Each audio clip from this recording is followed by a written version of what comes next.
Hello and welcome back to my channel. My name is Jordan and thank you so much for clicking on one of my bookish videos. Today I'm super excited because I'm going to be doing a very special book recommendation video for the month of May. May is Mental Health Awareness Month, and as someone who has dealt with different mental illnesses and mental health issues throughout my life, that is an area that's super important to me, and I love sharing books that have different mental health and mental illness representation in them. So I've compiled some of my recent favorite books to share with you that hopefully you can check out during May or in the months coming up. If you want to see my May Mental Health Awareness Month book recommendations, then keep on watching. I am always on the lookout for new books that have really good characters and themes and topics that focus on mental health and mental illness. I feel like growing up, there wasn't that many books that had those topics in them, and I think over the years it's become so much more common, especially with like the more normal mental illnesses such as depression and anxiety, which I think is fantastic. But I'm always on the lookout for books that address the more taboo mental illnesses like bipolar disorder, eating disorders, PTSD, BPD, OCD. So if you have any recommendations, I would definitely love to hear them in the comments. I try to get my hands on as many of these books as possible. Mental Health Awareness Month is super important to me as someone who has struggled with a lot of different mental illnesses since I was a kid. It took me a while to get the help I needed. My life was completely changed and saved from therapy and medication and just feeling heard. And I think that books are so important in that area to make us feel left alone and connected. So I'm super excited to share these recommendations with you guys, and let's get started.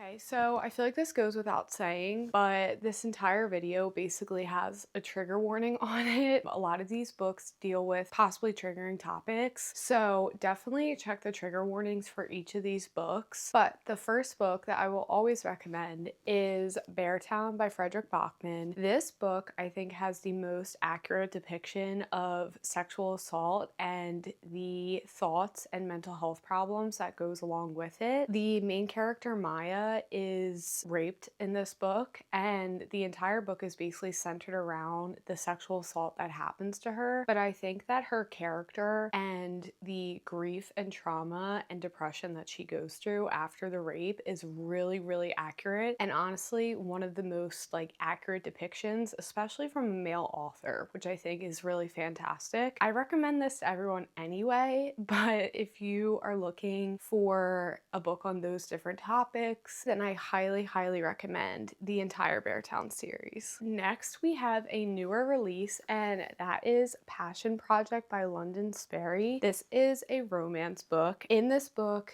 the main character, Bennett, is dealing with the ongoing grief of the death of her ex-boyfriend. She is down bad in this book, especially at the beginning, and throughout the book she goes on a bit of a healing journey as she meets Henry and tries out these different passion projects. But I honestly think that the depiction of depression in this book is one of the most accurate ways I've ever experienced it. It felt like the thoughts in my head were pulled out and put into this character. I could relate so much to Bennett, especially in times that I've been dealing with grief or at my lowest points. And if you deal with depression or grief or trauma, I highly, highly recommend this one. The next book is We Could Be Rats by Emily Austin. This is also a newer release that I think came out at the beginning of this year. And honestly, I did not really know anything about this book going into it. I just knew that it was a literary fiction book and it sounded really interesting. This book deals a lot with suicidal thoughts as well as addiction and alcoholism, but I think that the writing about suicide and suicidal ideation and just how it's woven into the main character's thoughts and everyday actions without even thinking was just a really, really accurate way to show passive suicidal ideation. And and I feel like books don't always go to that depth of talking about suicide, and I thought that it was handled really, really well in this book. Next, we have another recent new release, and that is Audre and Bash Are Just Friends by Tia Williams. This was just released at the beginning of May, and in this book, Audre is someone who considers herself a bit of the school therapist. That has always been her role throughout school. She literally is known as like Dr. Audre. The different kids and her friends come to her for like therapy sessions. And in this book, Audre is dealing with anxiety attacks, panic attacks, and just generalized anxiety, mainly about she goes through a traumatic event with a boy, which I thought was really, really well done because I think so many young girls can relate to going through something similar in high school, unfortunately. And after that event, with the combination of that and her family issues and just being a senior, being about to graduate and go to college and enter the real world, Audre is dealing with a lot of anxiety in this book and hiding her anxiety attacks. I could really, really connect to Audre's character in that way. I experienced similar things when I was in high school, and I think her feelings of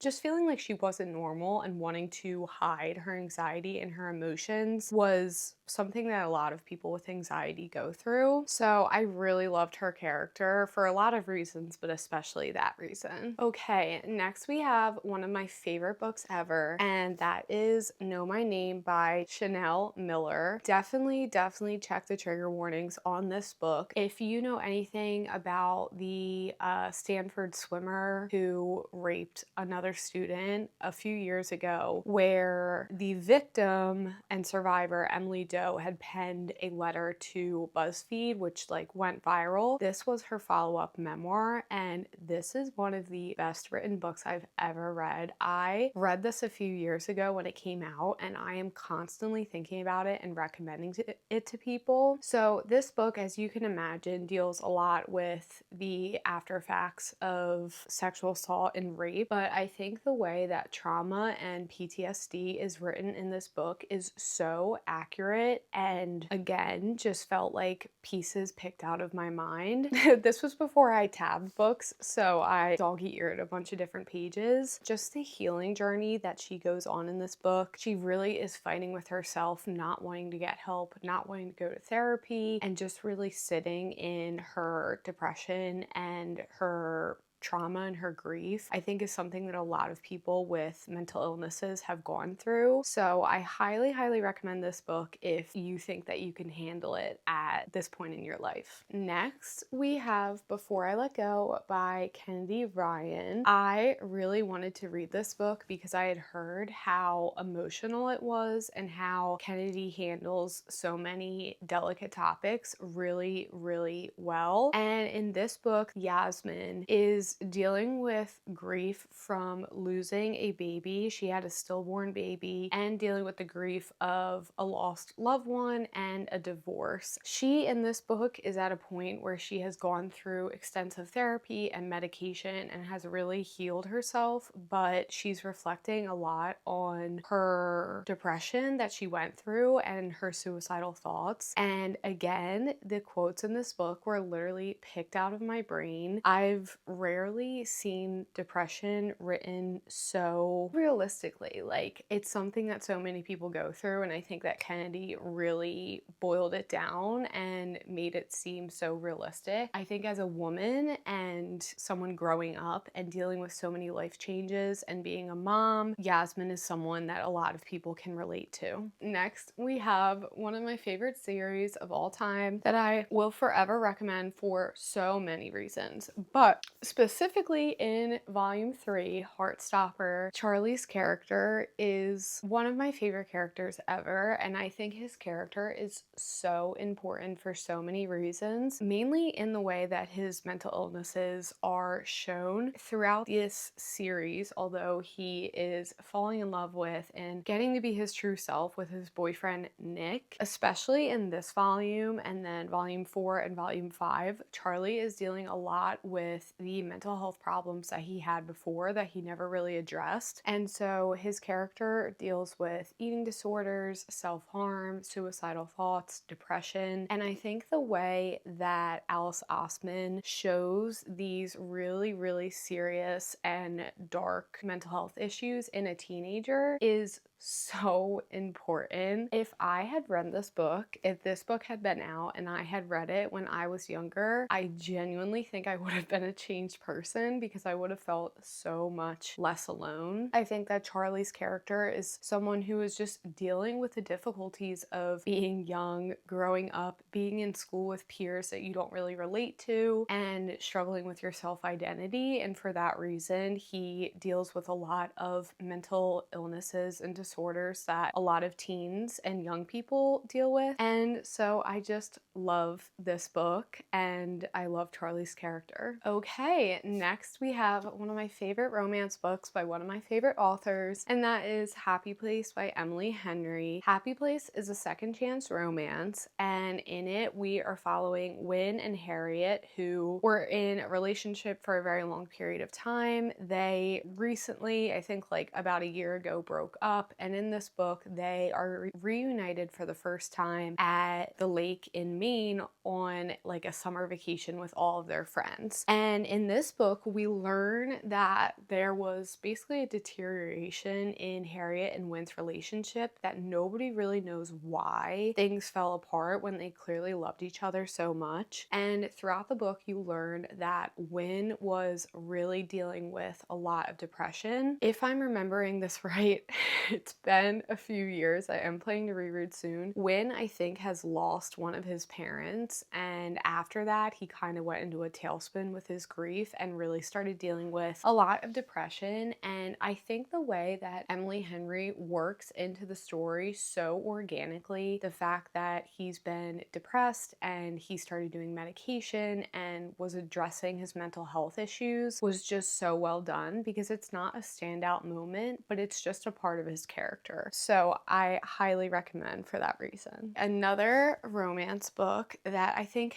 deals with a less talked about mental illness is Talking at Night by Claire Daverly. In this book, Rosie deals with OCD. I just think, again, the way that Rosie's character was so much more than her OCD and her mental health issues, but at the same time, you see all the different signs of her dealing with her OCD throughout the book. It ebbs and flows. This book is set across many, many decades. It's a second chance romance. It's a best friends to lovers. It's one of my favorite romance books ever. It destroyed me. But I think just seeing Rosie in the different stages of her life, dealing with her OCD, pushing it down, hiding it, refusing to get help, trying to get help, having a relapse and struggling again, is just so real. So many of us have dealt with similar things. I loved the depiction of OCD in this book. Next two books are romance books, but they again have male mental health representation, which I think is so, so important. For some reason, there's this stereotype in our society that females are the ones that deal with mental health issues, and it's a lot less common for males to get help because of that. So I have some recommendations for you. First, we have Unsteady by Peyton Corinne. This is a hockey romance series, my favorite hockey romance series. And in this book, Reese is dealing with trauma and anxiety attacks after he goes through a very horrific injury while playing ice hockey. And this entire book is, again, him dealing with these anxiety attacks that he's not telling anyone about. He's been struggling so much playing hockey and off the ice after his injury, and him and Sadie go on this beautiful healing journey together where she starts to get him to talk about what he's going through and working on processing the injury. I just love, I love both of them, but I love the way that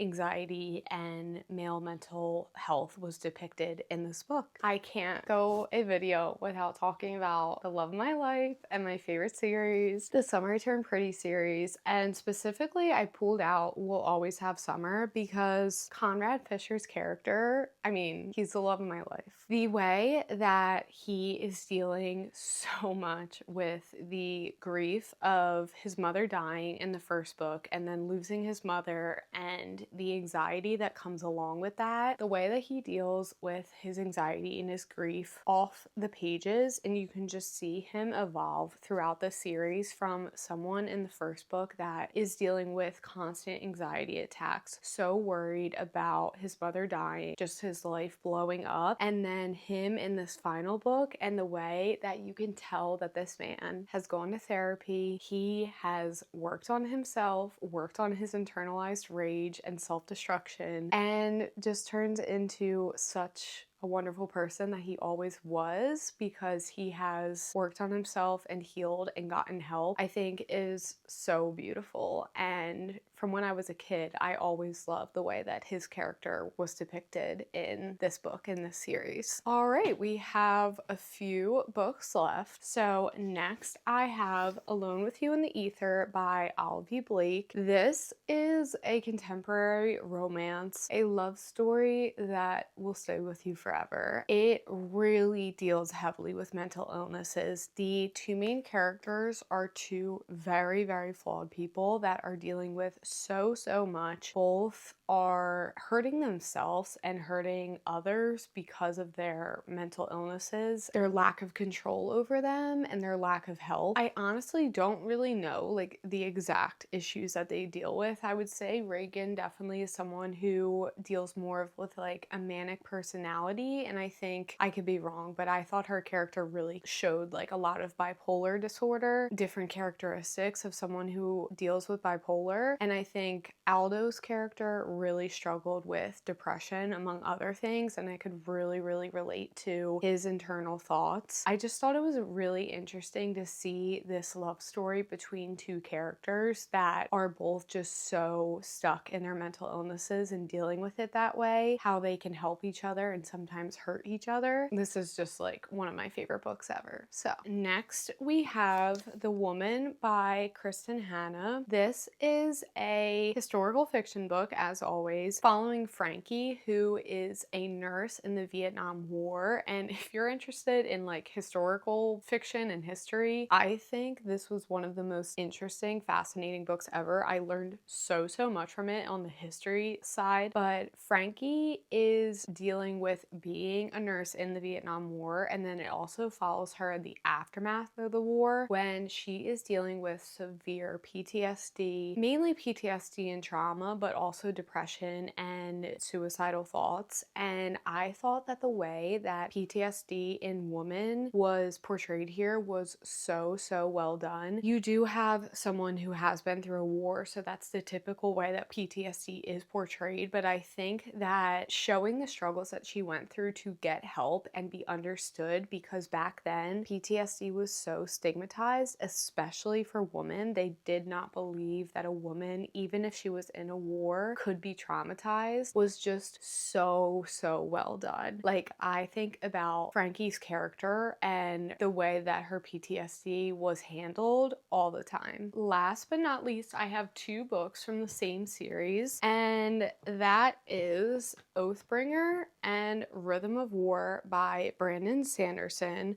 This is book 3 and book 4 in literally a massive series, but if you are interested in epic fantasy, it's probably one of my favorite fantasy series ever, especially in terms of epic fantasy. But the characterization and the character development and arcs in this series is crazy, which it has to be considering that so far there's 5 books and they're each 1,000 pages long. You can really go on a journey with a character and flesh them out. And specifically with Kaladin's character, who is my favorite, in Oathbringer, he really starts to deal with deep depression. He is someone who always has dealt with a lot of darkness. He's been through so many horrible things throughout his life. He was a slave, he lost his brother, he had to be separated from his family. Then suddenly he's like this god to people. And then all of a sudden that's kind of snatched away from him. And in this book, he starts to really fall into that depression. And in Rhythm of War, he starts really going on his healing journey and just learning to love himself despite his flaws, despite how he feels, and really working through his emotions that he's hid for a really long time. Honestly, I think that his character is probably the character I relate to the most in terms of characters who have depression and the way that it's shown on the pages and through their quotes. I think that his inner dialogue is so accurate for somebody who deals with being depressed and just having negative thoughts and negative self-identity. And I think the way that he's surrounded by so many people that love him, that uplift him, that try to help him is really powerful. So if you're interested in reading this series, I think that is one really big plus about it. Okay, so that is it for this little Mental Health Awareness Month book recommendation video. I hope that you found some book in here that maybe you've never heard of that you think interests you after this video. I love hearing what books you may want to pick up, or if you have enjoyed any of these books too. Like I said at the beginning, I'm always looking for books that have mental health representation, and I would love it if you leave a comment to let me know your favorite so that I can check it out myself. And I hope you enjoyed this sit down video. I love filming these. I love coming up with a bunch of recommendations for you guys. So as always, if you like this video, I would love if you subscribe to my bookish channel, and I'll see you in my next video. Bye.